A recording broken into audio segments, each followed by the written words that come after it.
Hello and welcome to another video by myself, Chris from Sorare on a Budget. Today's video is going to be a little bit different. Today I'm going to be looking at the strategy I've taken over the winter period, what that's meant to my gallery. I'm also then going to take a look at a topic that kind of came into my mind today on the basis of some comments on Twitter. So I thought I would talk about when to buy some of the leagues that are just finishing, so like the MLS, the K League and the J League, and also some questions that I get asked quite often in my DMs, mainly covering getting started and where to start and things like that. If you are new to Sorare and you're interested in getting started, you can do so on my link, which will be in the description below, but it's also on screen, which is www.sorareonabudget.com. You can go there, that'll get you your 10 common cards you can use in the casual league. And then once you've bought 5 cards off the new card auctions, you can then get a free card from Sorare, which you could use to either sell or you can use it in your game weeks. The card on the screen just now, Christian Ramirez made his triumphant return to the gallery as part of my restructuring plans. So I'll quickly delve into the restructuring plans that I've had. I'll just bring up my gallery just now.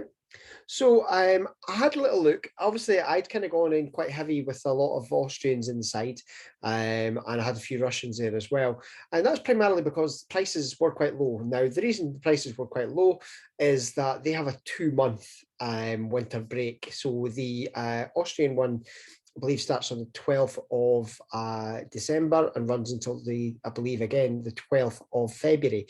So it's exactly, a 2-month break, and the Russian league is in that bracket as well.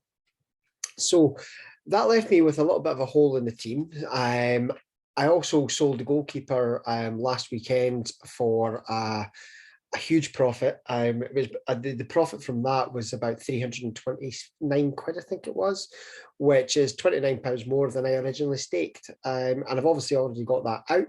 So yeah, it was just a little bit of restructuring was needed. So that meant I was able to pick up, I don't know, I had to pick up another goalkeeper.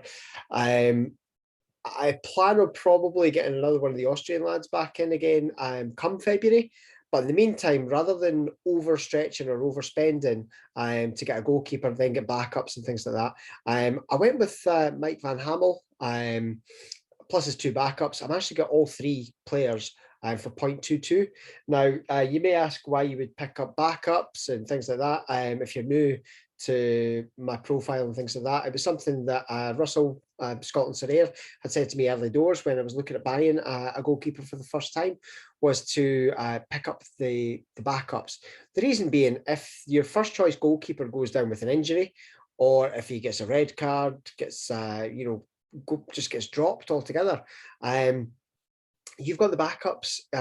It just helps as an insurance policy.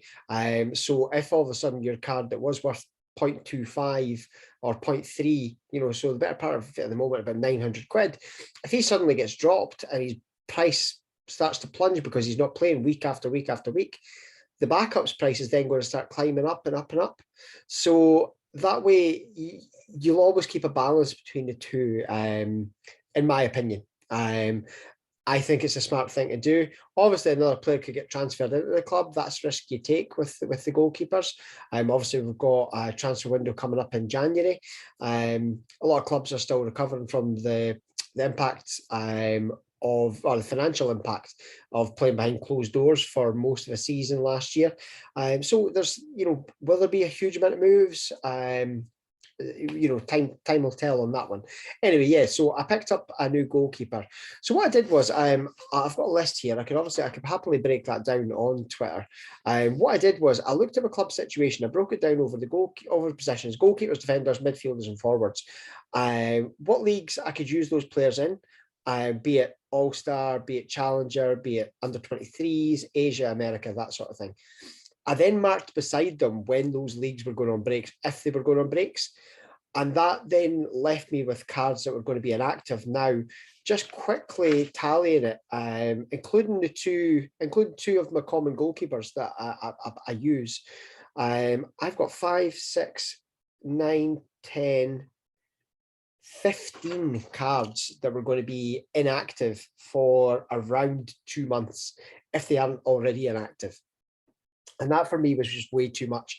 I was able to squeeze in one team that would have been the All-Star team to grind out the ETH. However, I felt I wanted to have one team in the Challenger League. I have got a goalkeeper, which is a common one that I could use in there. You never know what could happen, but I just want to have a second team. Plus, I want to have options to rotate round in my All-Star one, depending on matchups, what's favourable and what's not favourable. So I did want to have a little bit of that in there. So that then left me with a plan of how many players that I had in at the club. So what I was going to have over winter was 3 goalkeepers, which is 1 rare and 2 commons. 3 defenders, 2 midfielders, and only 1 forward. So as you can see, that was why I was kind of struggling. So my need decided was I wanted to get an extra couple of either 1 or 2 forwards and 1 or 2 midfielders. Defenders I feel okay with. And I had my ETH balance at the time, which was 0.092. So what I've been able to do since then is I managed to sell Marco Giresin, a striker from Austria Vienna. I was a bit reluctant, but at the same time, a card that was, I sold him for 0.108. I was a little bit less, but I had an opportunity. I'd worked a deal with somebody on Twitter for Christian Ramirez, and it was a tremendous deal. So I really I did cut price a little bit on Jerison just to get him sold. And that meant I was able to bring back Christian Ramirez to the club, which means I've now got 2 forwards that I can roll with in the meantime. Hopefully I can maybe extend that, but I'm more than happy to roll with that at the moment. I also had other targets. I've actually had 6 forwards that were my targets, but Ramirez was my number 1. So I'm very happy to have got him in. The 2 midfield targets, I managed to get both of them, which was Caraca from Belenense in Portugal and Brian Smeets from Sparta Rotterdam. Again, I just found them through Sorare data and then doing the cross-referencing with, Transfer Market and various other places. I had a few cards that I was looking to sell, and 2 of them have gone. Again, it was slightly reluctant, but it was needs must so that I could fill in the gaps in the team. Griel from Klagenfurt has gone, and Stefan, don't call me D's nuts, has also left the club. But I do hope to bring them back in kind of late January, early February before their season resumes, because there's still about, I think it's another 15 games or something left in that season. So I'm quite happy to bring those back for that length of time. That kind of leads me nicely into the next part, because I did have the good fortune to pick up I'll go into my comment cards here. I did have the good fortune to pick up an under 23 goalkeeper, which means I could field the team in the under 23 league, should I wish to. And it turned out I did wish to. So I had a wee look at the club, and I did still have Brooks Lennon, who's obviously in the playoffs with Atlanta. Should really just break it down under 23s. And I also had Dean Huberts that I'd bought. So I kind of felt to myself, right, well, I could probably justify bringing in a couple of players. And now it was Daiki Suga and Takura Kaneko. I had Kaneko earlier in the year. He was a reluctant sale. It was just when the J League was having the mid-season breaks and things like that. So I just felt at that time it was the right thing to do, was to sell him, which I did. And then obviously I brought in other players. But I did have an eye on keeping, getting him back before the start of next season. So I picked those 2 up. And as a wee bit of an insurance policy today as well, I was looking at picking up an extra defender under 23, because, if Atlanta get knocked out, that's my team gone. Now, with the Austrian League going on a break for 2 months, that means I don't really have to, I don't have a goalkeeper that I'd be able to roll with for the winter in the under 23s. So I thought to myself, well, do you know what? I could actually pick up a couple of J League players and use those as the basis of the under-23 team for the next 3 weeks whilst they've still got their season going, just as a wee bit of a taster to see how we get on. It's not costing the earth. You know, a lot of the prices have come down there. And that's going to lead me on the next point, but I'll get to that in a moment. So I picked up Hatsusi from Vissel Kobe. I'm quite happy with that. Under 23. Now, he's only got Hatsus and Kaneko only have under 23 eligibility till the middle of the year, which is an eternity, an absolute eternity on Sorare. So I'm more than happy to roll with that. Daiki Suga does have it for another year. So I'm quite content. So that's meant that my under 23 sides for this week is as follows. So I've taken Brooks Lennon out, and I've went with the 3 Japanese lads, Philip Conn and Dean Hewitt's. So I'm quite happy with that lineup. And that led to, I posted the 3 J-League players up on my Twitter page, and it led to a couple of comments that just, it was something I've already been thinking about. It was part of the reason for justifying buying them. Now, that the question is, you know, how much more or when is the right time to buy the MLS players, the J-League players, and the K-League players? Now, I'm not going to sit and pretend that, you know, I've got all the answers to that. I'm just telling you what my strategy at the moment is and how that could be used by you if you want to. But I would always suggest, and I've said it in every video that I've mentioned this kind of thing in, is do your own research and, you know, back yourself with that research. My opinion is that with the vast number of new managers we have coming into Sorare, that I don't know how much further the prices are going to come down for the J-League and the K-League players once their seasons fully end. Now, the reason that I'm saying that is my DMs, other than the fact, I mean, if I could figure out how to just blur people's names, I would do, and go on and look at it. But I get multiple DMs a day asking for advice, which is grand. I love, you know, it's great. I enjoy giving the, you know, advice. But a lot of them are around, you know, the people who are saying they're going to look at rare cards. It's that they're saying, you know, they're looking to build an MLS team or a J-League team or a K-League team for next season. And that's their plans already with the rares, because obviously the European prices are really high.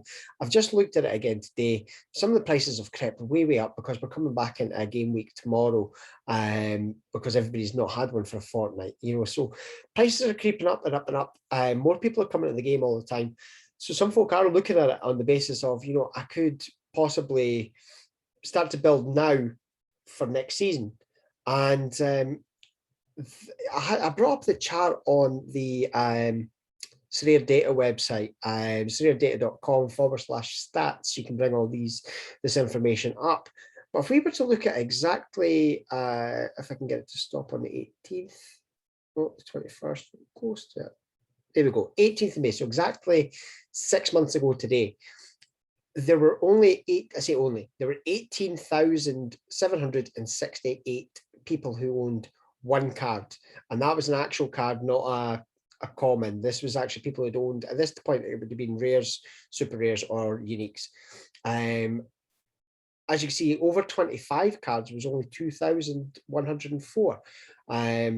5 cards, 10,049. So 6 months ago, that's all there was when it was coming towards the end of the European seasons, and prices did plunge because I wish I'd had more spare ETH at the time, you know, end of May into June, that I could have looked at picking up some of the European players that did drop down significantly in price, and then had the ability to hold them, and I didn't. I didn't have the balance. I didn't have the, you know, at that point, because everything was, you know, every penny was a prisoner. You know, I'm trying to keep, you know, the team going, trying to sell and trade up and get on a little bit further.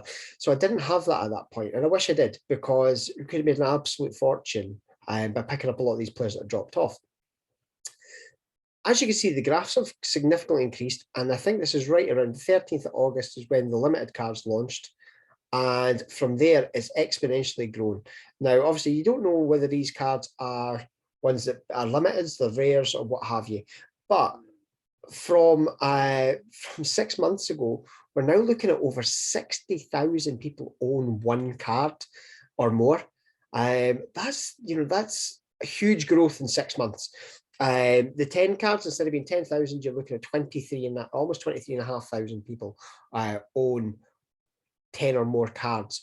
25 is now almost 10,000 that own over 25. I've only just crept into that. So it just shows you the exponential growth that there has been.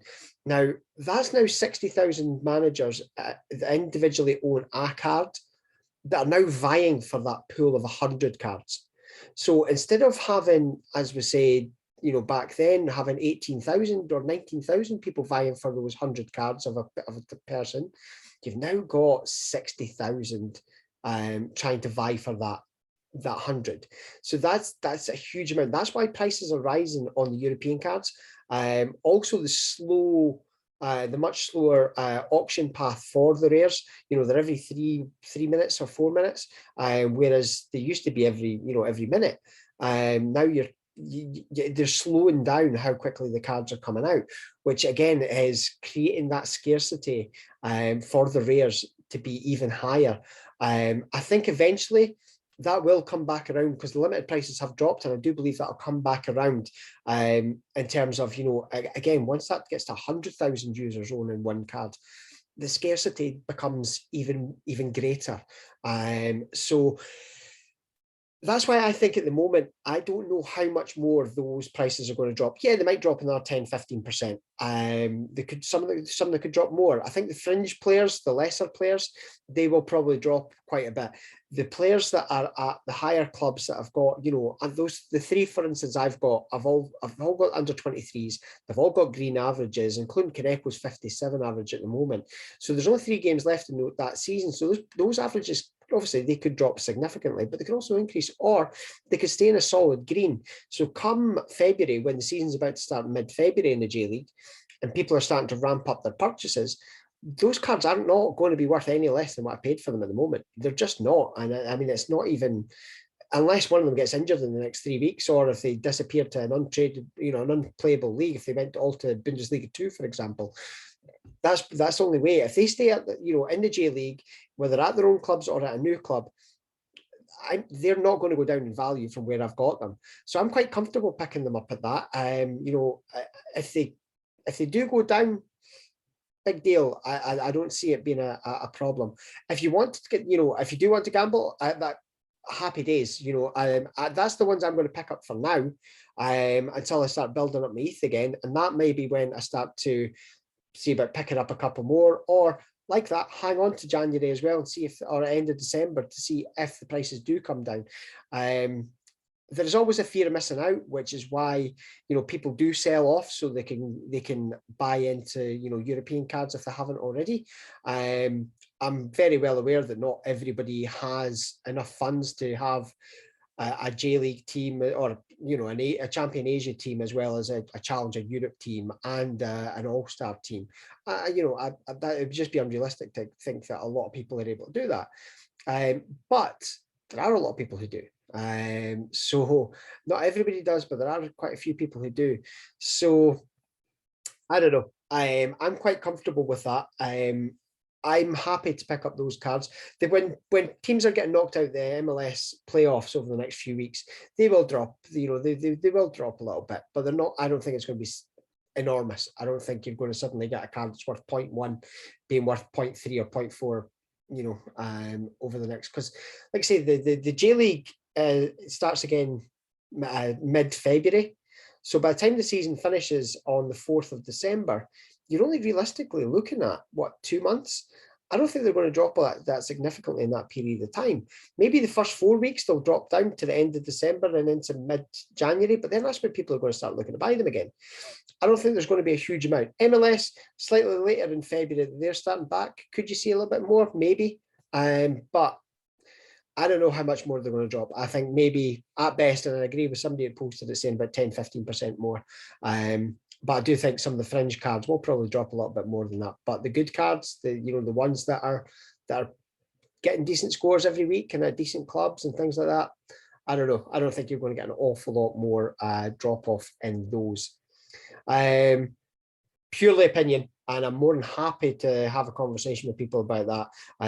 It's one thing when if it's healthy, if you just come on and say my opinion's shit and don't actually back it up with any data or anything to actually back that up with, I'm probably not going to engage with it. If you come on with constructive, from your point of view, great, I'll happily debate it. And if it opens my eyes to something different, happy days. The other thing I was going to have a quick look at was, I'm just going to have a quick nosy at the gallery price. This is one thing as well. If you are new to Sorare, you will have noticed in the last few days that the price of ETH has dropped off. And that often creates a bit of alarm. It did to me the first time it happens, back in sort of April, May time, when it got up to £3,000 and then started to plunge. And I was thinking, oh no, my gallery value and everything like that. And people did say, folk do value their galleries in their own currency. And it is a true fact. Whilst this has increased over the last few days, and ETH valuation, the figure underneath stayed pretty constant. It's been between sort of $5,800 and $5,900. For some reason, I think it's a cookie issue on my laptop. It changes back, even if I change it to pounds, it changes back to dollars again. Doesn't fuss me, it's either way. I usually take the valuation price and put it into Google to get the exact price anyway at that time, so just whatever. But yeah, no, it's sitting about that price. So even though the valuation prices are changing, the only thing I would say is keep an eye on your prices you've got things listed for on the market. If you're listing in ETH, you're probably giving somebody a bargain just now for some of your players, so just keep an eye on that. It's worth having a wee look and just updating them to keep it in line with your own currency. If you're playing in euros, you're playing in dollars, you're playing in pounds, whatever. Maybe just have a look and relist in line with what you're actually looking for. If you want 200 quid for a player, you're probably going to go on and look and probably find he's down to about 165 just now, just with the price drop or what have you, so you might want to reevaluate where you're at. Yeah, so that was that. And if I scroll back over, oh yeah, that was the other thing what people were asking. The other main thing I get in my DMs at the moment is, when is the what should I invest in? Should I invest in limited? Should I invest in rares? A couple of weeks ago, I was very explicit. Sorry, I'm just going to get a quick drink because my voice is creaking a wee bit. The nice little winter glasses. Oh, it disappears in the green screen. Kind of like a zesty drink. Now, yeah, so that's a Top Gear reference or a Grand Tour reference if you get it. Yeah, so a couple of weeks ago, I was very explicit in the fact that you could have built a team that was capable of competing for the ETH around sort of the 0.12, 0.13 bracket, even as low as the 0.1 if you really dug in deep. I don't think it's so much the case now. The rare prices have really, really increased. If you go back and watch some of those videos and go and look at prices of players, I think one, for example, that I had mentioned several times was Lasse Shona, I think his name is. Let's go back up. Yeah, I mean, look at that 1 month average 0.04 and then up to 0.055. And on the market, the cheapest one at the moment is 0.065. And I think in the video, I had them about 0.035. So you can see huge growth in the prices. And if you're looking now to buy in and get a team for hitting the thresholds, it's going to cost you more than that now. I would probably say, unless you got really lucky with guys coming back from injury and you managed to pick up players really cheap and you sat on them for a few weeks, I'd be surprised if you did it for less than 0.15 up to 0.18 now, which is in pounds at the minute, it's probably between 450 and 500, maybe 550. Whereas before it was in the, you could do it for under 3. So I honestly, if you're on a limited budget, you may want to look at the limited cards because the prices have dropped, but you are going to have to find ones that are averaging a good score, 55, between 50 and 55 plus, to compete and try and get, even to get a tier 3 card, which could be worth as little as, if you got showing it here, you're looking at, you know, $10, so you're looking at basically what, 7-8 quid. It's not a huge prize to get, you know, if you're spending 300 quid to get maybe a 6 quid return. I mean, it's still 2%. It's more than what you're going to get from the bank in a week. But you have to weigh up for yourself. I'm not probably going to advise you to, you know, at the end of the day, it's your money. I'll make suggestions on players, but I'm never going to tell you where to spend your money. That's your own decision, unfortunately. Personally, if you can afford it, I would go with the rares, just so you can grind out the ETH. People say, you know, do you think that'll continue? Do you think the ETH's going to stay there, your ETH thresholds? They've not come out and made any other statements, you know, other than you know, back in April saying about a progression bar, and that's had everybody freaking out for the last 7 months. It's here and now. Even if a progression bar comes in, if you think for a single solitary second, that's going to eliminate an ETH type prize that you're going to be able to achieve from playing in the rares, I think that's quite deluded. I think if they remove something like that, that is what a lot of people play for, you know, I think that's short-sighted. I think if you can afford it and you can play in all-star rare and you can aim to get yourself a threshold team, I would be doing it. Otherwise, you just have, you know, have a look at some research. The videos that I've done previously, you can apply it to any type of card that you're looking for, and you can, you know, search through Sorare data. You can find those cards that are going to help you achieve your goals. So, yeah, I mean, my advice is, you know, if you ask me, should I invest in limiteds or should I invest in rares, I'm going to say it's your call. Sorry, I can't really push that one much further, but you know, I do get quite a lot of DMs asking about that, you know, several a day, and it is always going to be the same answer. Depends on your budget, what you can afford, and what you personally are happy to invest in. I could tell you the pros and cons. You can have a look at the articles I did for Draft Gym on the very subject of limiteds versus rares. And, you know, I think it's very balanced, and it's not based on me having rares and not having limiteds, or having limiteds and not having rares. You know, there's pros and cons of both, and you can weigh those up for yourself. So yeah, that's basically the video. There's not an awful lot more to cover off in that. I kind of just wanted to look at my recent strategy changes. If you keep an eye on my gallery, there's a, you know, better part of 300 follows on there. And you see some changes and you're wondering why. That's why. It's why I've invested into some of the J League players. And that, you know, falls into the when to buy, and also some of the getting started questions that have been asked. So on the basis of that, thank you very much for everybody that subscribed to the channel. If you've not already done so, please do so. I'm marching towards 1,000 subscriptions on Twitter. Oh, sorry, not on Twitter, on YouTube.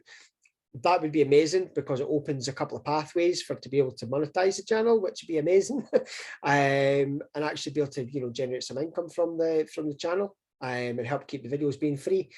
If you've got any ideas for upcoming videos, I'm more than welcome to you know, suggestions. And yeah, as I say, you can sign up at SorareOnABudget.com. That'll take you straight to the Sorare website.